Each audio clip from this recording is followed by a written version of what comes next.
Bonjour à tous. On commence cette revue de presse en France, le seul grand championnat européen qui ne reprendra pas. Une situation qui fait la une de l'équipe ce vendredi.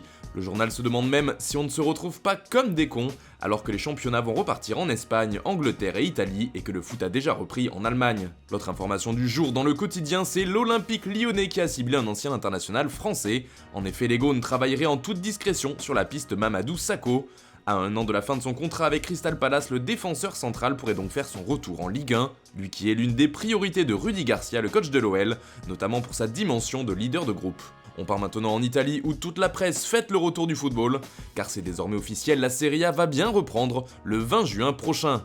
Forcément, la nouvelle fait les gros titres dans tous les médias transalpins, c'est le cas de la Gazzetta dello Sport, on joue, titre le journal au papier rose, qui rapporte aussi un point important concernant la reprise. La Coupe d'Italie se jouera du 13 au 17 juin, une situation qui ne plaît pas aux trois grands clubs historiques qui ne comptent pas se laisser faire.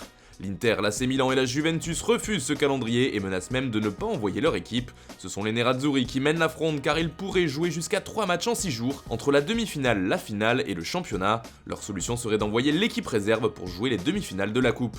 Du côté du Corriere dello Sport, on parle surtout du retour du ballon rond. Et allez, titre le quotidien, le foot repart. Même son de cloche en une de Tutto Sport et du Quotidiano Sportivo.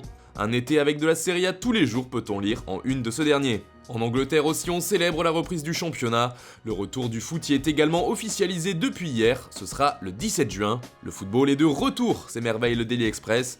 Et pour le premier match de la suite de la Premier League, ce sera une belle affiche en plus, avec Manchester City qui accueille Arsenal.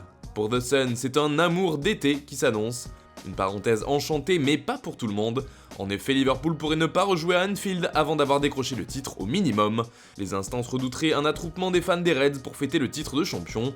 Par exemple, le derby de la Mersey entre Liverpool et Everton devrait se jouer à Manchester, la ville du grand rival des Reds. Le comeback de la Premier League fait aussi les gros titres du Times ce vendredi.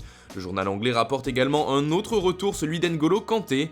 Lui qui avait été autorisé à rester chez lui pour se protéger du virus, était bien présent au centre d'entraînement de Chelsea hier. Il s'est entraîné en marge du groupe. En Espagne, le Real Madrid est toujours tout en haut. En effet, la Casablanca est considérée comme le club de foot le plus puissant au monde, au niveau financier. La valeur du Real est ainsi évaluée à 3,4 milliards d'euros, selon le cabinet spécialisé KPMG. C'est toujours le roi, affirme donc AS aujourd'hui. A noter que le deuxième n'est pas loin derrière avec 3,3 milliards d'euros, il s'agit de Manchester United. Et c'est le Barça qui complète ce podium, le club catalan est lui valorisé à 3,1 milliards d'euros. Le premier club français est sans surprise le PSG qui se classe 9ème, l'OL est à la 20ème position. Toujours en Espagne, le Barça a une nouvelle recrue en vue de la reprise de la Liga. Il s'agit de Luis Suarez, Samus Sport. Blessé avant l'arrêt de la compétition, il devrait être rétabli et apte à jouer pour le premier match contre Majorque, le 14 juin. L'attaquant uruguayen a affirmé au journal barcelonais qu'il revenait plein d'envie et de motivation. Notre ambition est de gagner tout ce que nous pouvons, a-t-il déclaré. A noter aussi concernant le mercato du Barça que l'Inter ne veut pas céder sur le dossier Lautaro Martinez.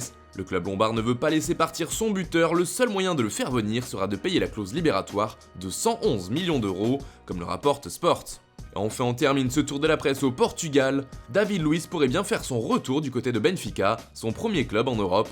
Le défenseur brésilien arrive en fin de contrat et Arsenal ne semble pas vouloir le prolonger. Pour l'instant, en tout cas, la direction des Gunners n'aurait amorcé aucune négociation dans ce sens. Benfica a déjà sauté sur l'occasion et se serait positionné d'après Ojogo. La piste David Luiz est donc sérieuse. L'un des seuls obstacles pourrait être le salaire, le Brésilien étant habitué aux pays généreuses de Premier League. Voilà, c'est tout pour ce matin, bonne journée à tous, on se retrouve dès demain pour une nouvelle revue de presse sur Foot Mercato.